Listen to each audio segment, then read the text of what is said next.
Bom, damos início à sessão às 4h20, com a presença da professora Regina Célia Paliuque da Silveira, professora doutora da PUC de São Paulo, e ela vem dar um relato para a comissão de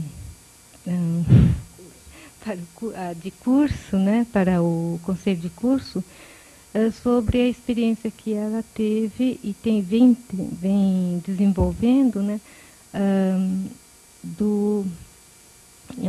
da reestruturação da grade curricular do curso de letras em São Paulo, na PUC. Então, a palavra, professora Regina.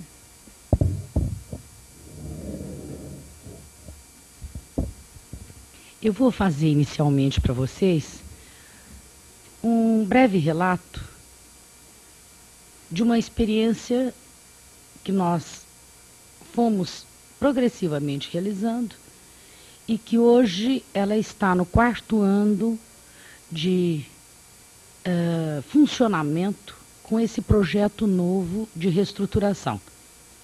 Este ano se forma a primeira turma desse curso que executa o projeto que foi realizado durante 3 anos, de 1987 até 1989, e o projeto é implantado em 1990, e este ano sai a primeira turma que vem nessa mudança, nessa reestruturação.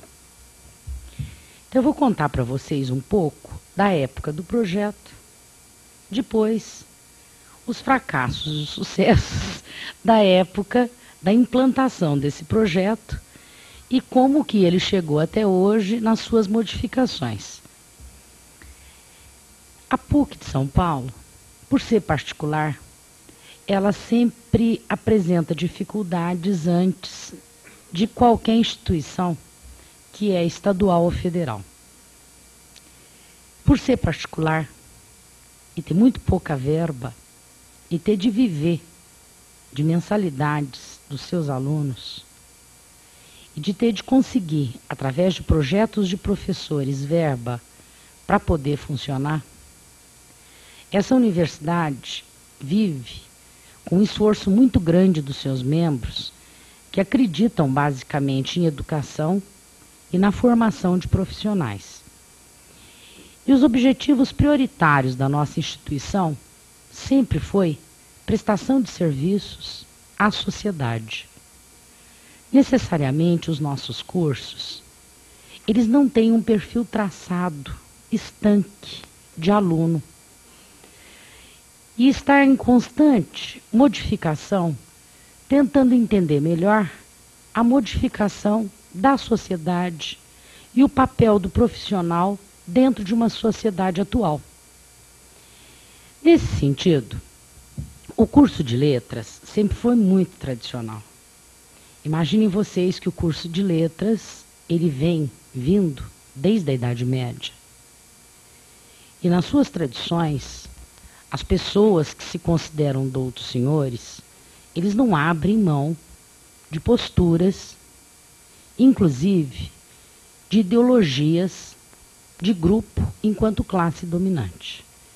E isso é muito difícil, de forma geral, dentro de uma instituição que nem a nossa, onde nós não estamos preocupados que os outros venham entender a ideologia da classe dominante e serem reprodutores dessa ideologia, porque na nossa instituição o que nós objetivamos é a formação de profissionais que possam ser indivíduos atuantes na sociedade atual e na sociedade futura. Inclusive, assim, meio pioso, mas de grande importância, uma grande mestra que nós tivemos, que faleceu agora em julho, se chamava a professora doutora Cília Coelho Pereira Leite, também conhecida como Madre Olívia. Ela dizia: os indivíduos, eles sempre vivem o futuro, nunca o presente.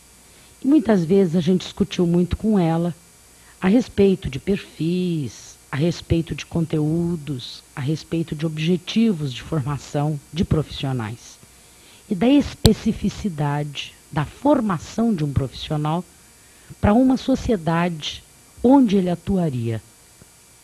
E que, para isso, é muito importante se considerar a história dentro dessa sociedade. As sociedades mudam muito dinamicamente dentro da história, dos contextos históricos. E nós não poderíamos, no momento, por exemplo, fazer um curso de letras que era anterior e fazer com que esse curso fosse realizado durante a época do golpe revolucionário. Por isso, o nosso curso, a primeira reestruturação dele é de 68. Com a queda do golpe revolucionário e formação de outros tipos de liderança, houve uma outra reestruturação. Então, com a implantação do curso básico, onde as pessoas objetivavam formar os futuros líderes políticos dentro da instituição, foi um momento. Quando houve a queda da ditadura militar, esse curso teve que sofrer uma outra reestruturação. Porque um professor de língua não tinha mais o mesmo papel que aquele professor tinha na época do golpe revolucionário. E ela sempre foi uma pessoa muito aberta para ver o futuro e prever a formação dos profissionais. E Madre Olívia costumava nos dizer o seguinte: os olhos são sempre para frente e nunca para o hoje, e nunca para o passado. As tradições, elas nos servem para ensinar condutas que deram certo e para os fracassos obtidos e sucessos, que lição de vida a gente toma, mas nunca implantar o que já foi no que é hoje. Isso seria uma falha nossa de pensar que a sociedade é estática e que a história não a muda. E a gente costumava dizer a ela: enquanto a gente vai com milho, a senhora volta com o fubá. E ela dizia para nós: eu nunca volto, eu espero vocês lá.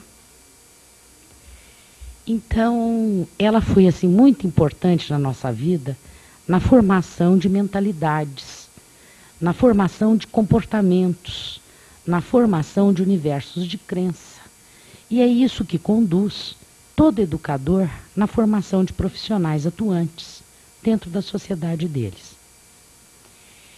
O que nos causou impacto, basicamente, foi o seguinte: imaginem vocês que os alunos sumiram. Nós não tínhamos mais aluno. As pessoas queriam ser qualquer coisa menos professor. Porque numa sociedade que eles estavam vivendo, o professor era o indivíduo mais mal pago da sociedade e que não tinha a menor atuação dentro da sociedade. O que nós estávamos assistindo, isso já no final da década de 80, foi fechamento de turmas. Nós começamos fechando pela manhã, depois à tarde, e só ficávamos com cursos noturnos. E daí nós começamos a repensar: alguma coisa vai muito mal. E o que é que está acontecendo? E nossa preocupação seria exatamente com a formação desse profissional do futuro. Ora, quem nos procurava eram alunos com baixo nível de escolaridade. Eram pessoas que tinham feito primeiro grau e ou segundo graus dentro de uma realização de supletivo. Indivíduos com uma deficiência muito grande no uso de língua. E eles passavam no vestibular porque zerou. Não havia mais nota de corte. Não existia mais excesso de aluno concorrendo para as vagas do vestibular. Como vocês sabem, a PUC sempre foi, a PUC de São Paulo, ela sempre privilegiou a qualidade em detrimento de quantidade. E é isso que deixa a nossa universidade sempre assim na profunda miséria financeira. Então, por exemplo, até hoje, eu não sei como vocês funcionam aqui.